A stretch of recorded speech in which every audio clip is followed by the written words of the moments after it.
ಅಂಥವ್ರು ಅದನ್ನೇ ಬಂದರು, ಈಗಲೂ ಅದನ್ನೇ ಹೇಳ್ತಾಯಿದ್ರು.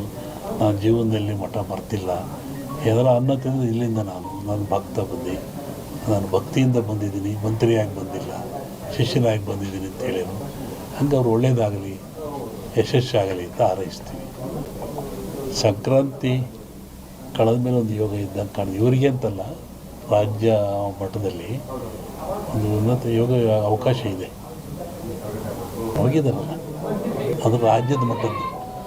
ನಿಮ್ಮ ರಾಜ್ಯದ ಮಟ್ಟಕ್ಕೆ ಸಂಕ್ರಾಂತಿ ಮೇಲೆ ರಾಜಕೀಯ ವಿಪ್ಲವ ಆಗೋ ಲಕ್ಷಣ ಇದೆ. ನಾನು ಮೊದಲೇ ಹೇಳಿದ್ದು, ಯುದ್ಧಗಳಾಗ್ತದೆ, ಜಲಪ್ರಳಯವಾಗ್ತದೆ, ವಾಯುಪ್ರಳಯ ಆಗ್ತದೆ, ಭೂಪ್ರಳಯವಾಗ್ತದೆ, ಎಲ್ಲ ಜನ ಸಾಯ್ತಾರೆ, ಆಕ್ರಮಣ ಹೆಚ್ಚಾಗ್ತವೆ, ಮೇಘ ಸ್ಫೋಟ ಆಗ್ತದೆ ಅಂತ ಹೇಳಿದ್ದೆ ನಾನು. ಇನ್ನೂ ಒಂದು ಮೇಘ ಸ್ಫೋಟ ಆಗೋದ್ರಿಂದ ಊಹಿಸಲಾರದ ಒಂದು ದುಃಖ ಈ ಭಾರತಕ್ಕೆ ಬರ್ತದೆ. ಪ್ರಕೃತಿದತ್ತವಾಗಿ ಆಗ್ತದೆ ಮೇಘ ಸ್ಫೋಟ. ಅದನ್ನು ಹೇಳಿದ್ದಲ್ಲ, ಮನೆಯಲ್ಲೂ ಹೇಳಿದ್ದೆ ನಾನು ಮನೆಯಲ್ಲಿ. ಒಟ್ಟಿಗೆ ಜನಜೀವನ ಅಸ್ಥಿರ, ಯಾವಾಗ ಮನೆಗೆ ಬರ್ತಾನೆ ಹೋಗ್ತಾನೆ ಅಂತ ಹೇಳೋದು ಕಷ್ಟ. ಅಸ್ಥಿರ ಇನ್ನೂ ಜಾಸ್ತಿ ಆಗ್ತದೆ. ಅದು ಅದರಲ್ಲಿ ಅರಸನಾಲಯಕ್ಕೆ ಕಾರ್ಮೋಡ ಕವಿದೀತು. ಅದು ರಾಜ್ಯಕ್ಕೂ ಇದೆ, ಸೆಂಟ್ರಲ್ಗೂ ಇದೆ. ಹಿಂದೆ ಹೇಳಿದ್ದು 2-3 ಜನ ಪ್ರೈಮ್ ಮಿನಿಸ್ಟರ್ ಕೊಲೆ ಆಗ್ತಾರೆ, ಸಾಯ್ತಾರೆ ಅಂತ. ಅದು ಆಗ್ತದೆ. ಸಂವತ್ಸರ ಪರದಲ್ಲಿ ಕಷ್ಟ, ಒಳ್ಳೆ ಲಕ್ಷಣ. ದ್ವೇಷ, ಅಸೂಯೆ, ಈ ಮಧ್ಯೆ ಒಂದಿಬ್ಬರು ಬಲಿ ಆಗ್ತಾರೆ. ಹೇಳಿದ್ದಲ್ಲ, ಸಂಕ್ರಾಂತಿ ಮೇಲೆ ವಿಪ್ಲವ ಆಗೋ ಲಕ್ಷಣ ಇದೆ. ಇಲ್ಲ ಸರ್, ಸಿದ್ದರಾಮಯ್ಯಗೆ ತೊಂದರೆ ಇಲ್ಲ. ಮೂಡ ಬರುತ್ತೆ, ಮೂಡ ಹೋಗುತ್ತೆ ಅಷ್ಟೆ. ಏನು ಆಶೀರ್ವಾದ ಬಂದರೆ ಆಶೀರ್ವಾದ ಆಗ್ತದೆ. ಹೇಳ್ತೀನಿ, ಜಗತ್ತಿನ ಸುದ್ದಿ ಈಗಲೂ ಇದೆ. ಅವಾಗ ಸಂಕ್ರಾಂತಿ ಒಳಗೆ ಮೇಘ ಸ್ಫೋಟ ಅಂದಲ್ಲ, ರಾಜಕೀಯ ವಿಪ್ಲವ ಇನ್ನೊಂದು ಸತಿ ಥರ ಆಕ್ಸಿಡೆಂಟು ಆಗೋ ಲಕ್ಷಣ ಇದೆ. ಅದು ಹೇಳಿದೆ, ಫ್ಲೋಟ್ ಮೇಘ ವಾಯು ಫ್ಲೈಟ್ದೆಲ್ಲ ಹೇಳಿದ್ದಲ್ಲ, ಫ್ಲೈಟ್ ಬಿತ್ತು, ಜನ ಸಾಯ್ತಾರೆ, ಮರಣ ಆಗ್ತದೆ, ಜಲಪ್ರಳಯವಾಗ್ತದೆ, ಸಮುದ್ರದಲ್ಲಿ ಆಗ್ತದೆ ಎಲ್ಲ ಹೇಳಿದ್ದಲ್ಲ, ಆಗ್ತದೆ. ಇನ್ನೊಂದು ಶ್ರಾವಣದಲ್ಲಿ ಹೇಳ್ತೀನಿ, ಜನವರಿ ಒಳಗೆ ಒಂದು ದೊಡ್ಡ ಆಘಾತ ಆಗೋ ಲಕ್ಷಣ ಇದೆ ಇಂಡಿಯಾಕ್ಕೆ. ಸೂಳೆಯ ಮಗನುಟ್ಟಿ, ಇದನ್ನು ಇಟ್ಕೊಂಡಿದ್ವಿ, ಪರಿಹಾರ ಮುಂದೆ ಹೇಳ್ತೀನಿ.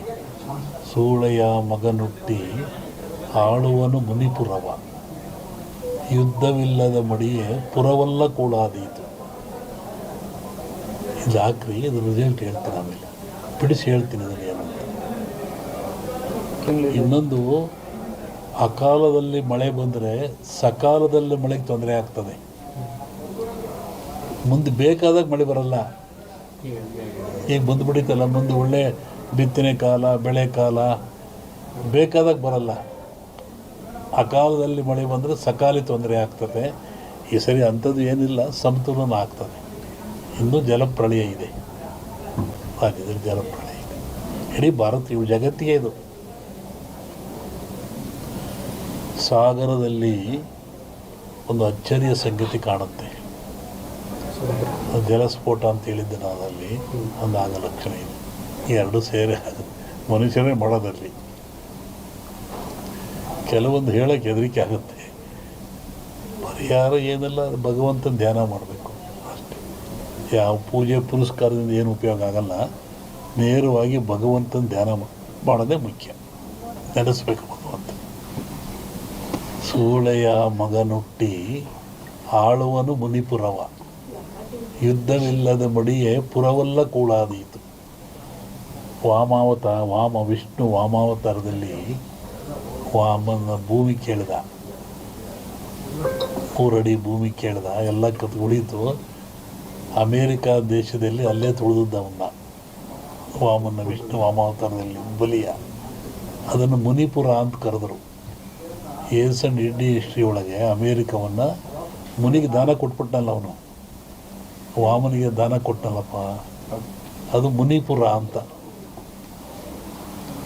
ಯುದ್ಧವಿಲ್ಲದ ಮಡಿಯ ಪುರವಲ್ಲ ಕೂಡಾದೀತು ಅಂತ. ಮುನಿಪುರ ಅಂದರೆ ಅಮೇರಿಕವನ್ನು ಮುನಿಪುರ ಅಂತ ಕರೀತಾರೆ.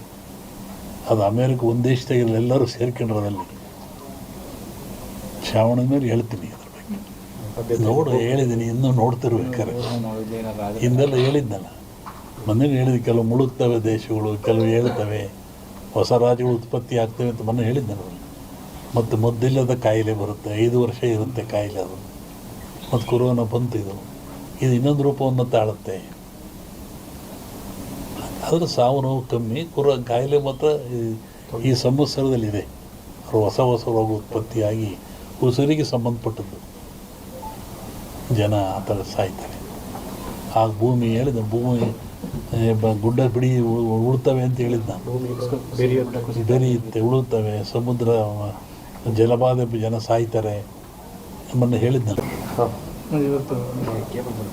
ಹೇಳಿ. ಸಚಿವರು ಭೇಟಿ ಕೊಟ್ಟವರು, ಕೇಂದ್ರ ಸಚಿವರಾದ ಅವರು ಸೋಮಣ್ಣವರು ಸುಮಾರು 30-40 ವರ್ಷಗಳಿಂದ ಇಲ್ಲಿಗೆ ಬರ್ತಾ ಇದ್ದಾರೆ. ಅವರು ಏನೂ ಅಧಿಕಾರದಲ್ಲೇ ಇದ್ದಾಗ, ಜನತಾ ಬಜಾರ್ನಲ್ಲಿ ಕೆಲಸ ಮಾಡ್ತಿದ್ದಾಗ ಇಲ್ಲೇ ಬಂದು ಉಳ್ಕೊಂಡು ಹೋಗ್ತಾಯಿದ್ರು. ಅವಾಗಿನಿಂದ ಮಠದ ಮೇಲೆ ಭಕ್ತಿಯಿಂದ ನಡ್ಕೊಳ್ತಾ ಇದ್ದಾರೆ. ಮೊನ್ನೆ ತುಮಕೂರ ಗೆದ್ದೆ ಬಂದು ಮಂತ್ರಿ ಆದೇ ಬರೋಕ್ಕಾಗಿಲ್ಲ, ಮಠಕ್ಕೆ ಬರ್ತೀನಿ ಅಂತವ್ರು ಅದನ್ನೇ ಬಂದರು. ಈಗಲೂ ಅದನ್ನೇ ಹೇಳ್ತಾಯಿದ್ರು, ನಾನು ಜೀವನದಲ್ಲಿ ಮಠ ಬರ್ತಿಲ್ಲ, ಏನಾರ ಅನ್ನ ತಿಂದು ಇಲ್ಲಿಂದ ನಾನು ಭಕ್ತ ಬಂದು, ನಾನು ಭಕ್ತಿಯಿಂದ ಬಂದಿದ್ದೀನಿ, ಮಂತ್ರಿಯಾಗಿ ಬಂದಿಲ್ಲ, ಶಿಷ್ಯನಾಗಿ ಬಂದಿದ್ದೀನಿ ಅಂತ ಹೇಳಿದರು. ಹಂಗೆ ಅವ್ರು ಒಳ್ಳೆಯದಾಗಲಿ, ಯಶಸ್ಸಾಗಲಿ ಅಂತ ಹಾರೈಸ್ತೀವಿ. ಸಂಕ್ರಾಂತಿ ಕಳೆದ ಮೇಲೆ ಒಂದು ಯೋಗ ಇದ್ದಂಗೆ ಕಾಣಿದೆ. ಇವರಿಗೆ ಅಂತಲ್ಲ, ರಾಜ್ಯ ಮಟ್ಟದಲ್ಲಿ ಒಂದು ಉನ್ನತ ಯೋಗ ಅವಕಾಶ ಇದೆ. ಹೋಗಿದ್ದಾರಲ್ಲ, ಅದು ರಾಜ್ಯದ ಮಟ್ಟದ್ದು. ನಿಮ್ಮ ರಾಜ್ಯದ ಮಟ್ಟಕ್ಕೆ ಸಂಕ್ರಾಂತಿ ಮೇಲೆ ರಾಜಕೀಯ ವಿಪ್ಲವ ಆಗೋ ಲಕ್ಷಣ ಇದೆ. ನಾನು ಮೊದಲೇ ಹೇಳಿದ್ದೆ, ಯುದ್ಧಗಳಾಗ್ತದೆ, ಜಲಪ್ರಳಯವಾಗ್ತದೆ, ವಾಯುಪ್ರಳಯ ಆಗ್ತದೆ, ಭೂಪ್ರಳಯವಾಗ್ತದೆ, ಎಲ್ಲ ಜನ ಸಾಯ್ತಾರೆ, ಆಕ್ರಮಣ ಹೆಚ್ಚಾಗ್ತವೆ, ಮೇಘ ಸ್ಫೋಟ ಆಗ್ತದೆ ಅಂತ ಹೇಳಿದ್ದೆ ನಾನು. ಇನ್ನೂ ಒಂದು ಮೇಘ ಸ್ಫೋಟ ಆಗೋದ್ರಿದೆ, ಊಹಿಸಲಾರದ ಒಂದು ದುಃಖ ಈ ಭಾರತಕ್ಕೆ ಬರ್ತದೆ. ಪ್ರಕೃತಿದತ್ತವಾಗಿ ಆಗ್ತದೆ ಮೇಘ ಸ್ಫೋಟ. ಅದನ್ನು ಹೇಳಿದ್ನಲ್ಲ, ಮನೆಯಲ್ಲೂ ಹೇಳಿದ್ದೆ ನಾನು ಮನೆಯಲ್ಲಿ. ಒಟ್ಟಿಗೆ ಜನಜೀವನ ಅಸ್ಥಿರ, ಯಾವಾಗ ಮನೆಗೆ ಬರ್ತಾನೆ ಹೋಗ್ತಾನೆ ಅಂತ ಹೇಳೋದು ಕಷ್ಟ. ಅಸ್ಥಿರ ಇನ್ನೂ ಜಾಸ್ತಿ ಆಗ್ತದೆ. ಅದರಲ್ಲಿ ಅರಸನಾಲಯಕ್ಕೆ ಕಾರ್ಮೋಡ ಕವಿದೀತು. ಅದು ರಾಜ್ಯಕ್ಕೂ ಇದೆ, ಸೆಂಟ್ರಲ್ಗೂ ಇದೆ. ಹಿಂದೆ ಹೇಳಿದ್ದು 2-3 ಜನ ಪ್ರೈಮ್ ಮಿನಿಸ್ಟರ್ ಕೊಲೆ ಆಗ್ತಾರೆ, ಸಾಯ್ತಾರೆ ಅಂತ, ಅದು ಆಗ್ತದೆ. ಸಂವತ್ಸರ ಪರದಲ್ಲಿ ಕಷ್ಟ, ಗುಣ ಲಕ್ಷಣ. ದ್ವೇಷ, ಅಸೂಯೆ, ಈ ಮಧ್ಯೆ ಒಂದಿಬ್ಬರು ಬಲಿ ಆಗ್ತಾರೆ. ಹೇಳಿದ್ದಲ್ಲ, ಸಂಕ್ರಾಂತಿ ಮೇಲೆ ವಿಪ್ಲವ ಆಗೋ ಲಕ್ಷಣ ಇದೆ. ಇಲ್ಲ ಸರ್, ಸಿದ್ದರಾಮಯ್ಯಗೇನು ತೊಂದರೆ ಇಲ್ಲ, ಮೂಡ ಬರುತ್ತೆ, ಮೂಡ ಹೋಗುತ್ತೆ ಅಷ್ಟೇ. ಏನು ಆಶೀರ್ವಾದ ಬಂದರೆ ಆಶೀರ್ವಾದ ಆಗ್ತದೆ.